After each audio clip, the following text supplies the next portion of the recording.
Careful! I'll need a clear brain scan to set the baseline before the more invasive procedures. Now, let's begin. After hitting finite crisis rank 30 or so and Suicide Squad killed the Justice League, I called it quits. There were higher mastery tiers to conquer and higher invasion levels with the prospect of shinier loot and crafting recipes. Of course, rank 60 also promised tier 3 Bane infamy sets, the spoils of constantly grinding the same 3 incursion missions again and again. I had no desire to level up my other characters, no interest in the Paragon-like squad levels, only the urge to move on, lest the sunk cost, or time in this case fallacy, set in. What happened? How did Rocksteady churn this out? How did a developer known for introducing Arkham-style combat to the world and proving not once but 3 times that a AAA superhero game could be great get to this point? A somewhat promising story that devolves into an utter mess of multiverses, horrendous boss fights, and deaths that fall flat, a gameplay system that, despite some interesting mechanics, was a far cry from what the studio was capable of. Repetitive missions that slotted within the live service gameplay model. Its list of issues goes on and on. Where did it all truly begin? Amid all the rumors and reports, it's worth noting that a Suicide Squad game was announced as far back as 2010 by DC Entertainment Chief Creative Officer Jeff.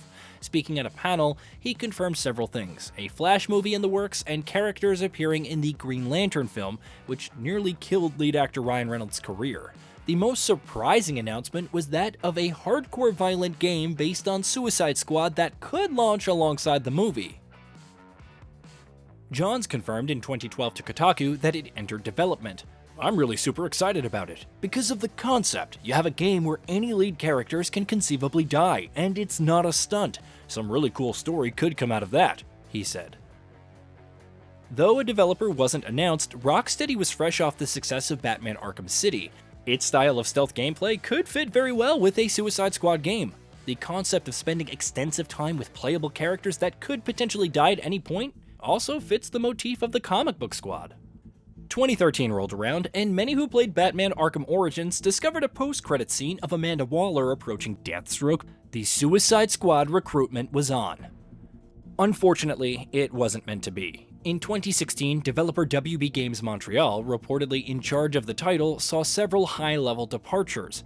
As Jason Schreier reported for Kotaku, the project was allegedly cancelled after 2 years of development. It was rumored to be a co-op title that ultimately failed to impress Warner Bros. Management.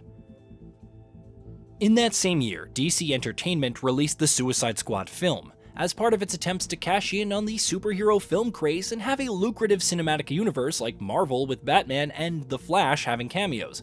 Despite extensive box office success, critics panned it, with the creative process rife with reshoots and script changes later revealed.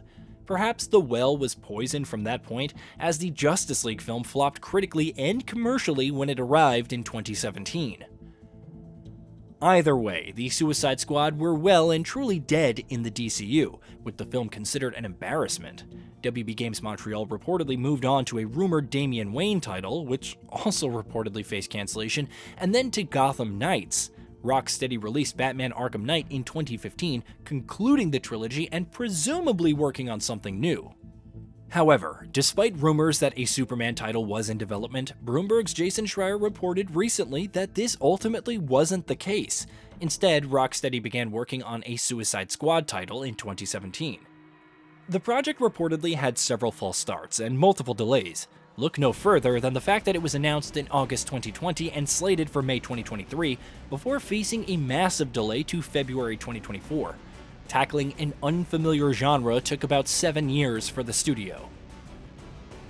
Why did DC Entertainment revisit the property after the disastrous first film?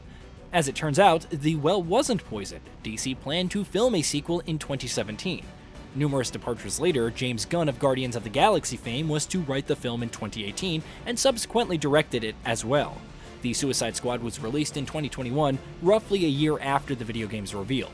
Granted, it was a box office flop and had better reviews than the first. Gunn would become co-chairman and co-CEO of DC Studios in 2022. Perhaps the plan was always to release the video game alongside the film, at least for the benefit from the buzz. The attempt to make a live service shooter could be viewed as trying to cash in on the success of titles like Destiny and Tom Clancy's The Division. Some will point out to the failure of titles like Marvel's Avengers, but Suicide Squad was announced in the same year that they were released, while development began a good 2 years before Anthem's launch. There may have been a pervading thought that the demand was there for another live service looter shooter. It just had to deliver a polished experience. Gotham Knights would launch in 2022 and face extensive scrutiny, some speculating it to be a live service title with those elements removed before launch following backlash to the trend. All eyes were on Suicide Squad Kill the Justice League, which had yet to provide an extensive look at its gameplay. Only confirmation of co-op play, though a single player was still very much possible, a connection to the Arkhamverse, and Kevin Conroy reprising his role as Batman. When its gameplay finally debuted in February 2023, just 3 months from launch, the warning signs were all there. A battle pass, social tab, loot, in-game store, and the later reveal that it was always online. Of course, the gameplay, which consisted of 4 unique DC characters, each with their distinct methods of violence condensed down to interchangeable shooters, really didn't help either. Cue the delay, reportedly to provide an offline mode, which is coming sometime this year, and the rest is history.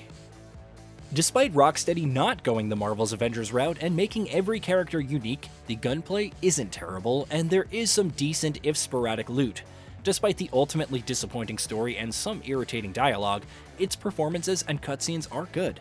Even the visuals are impressive given the size and scale. However, even with these positives, the negatives are difficult to deny. Even those who like it will find that there isn't much to do in the endgame. The same 3 incursion missions, the same 2 killing time horde mode missions, and the same mayhem mission. A repeat of one of the worst boss fights ever made, over and over and over again. With WB Games committing even harder to live service going forward, it remains to be seen if it can commit to the aftermath.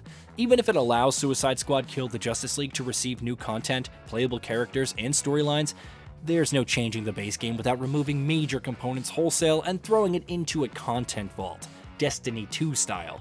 The backlash can always die down, but erasing the memories of terrible moments, you know which ones, is impossible. With layoffs on the rise and AAA game budgets regularly surpassing tens of millions of dollars, live service is a dragon many publishers will continue chasing in pursuit of long-term repeated revenue. This is just another example of the same. Hopefully, Suicide Squad Kill the Justice League won't be another painful reminder of what happens when it all comes crashing down. Hey, did you know that we at GamingBolt upload new videos every day? Stick around, drop a like, subscribe, and hit that bell. And let us know what kind of content you'd like to see in the future with a comment below.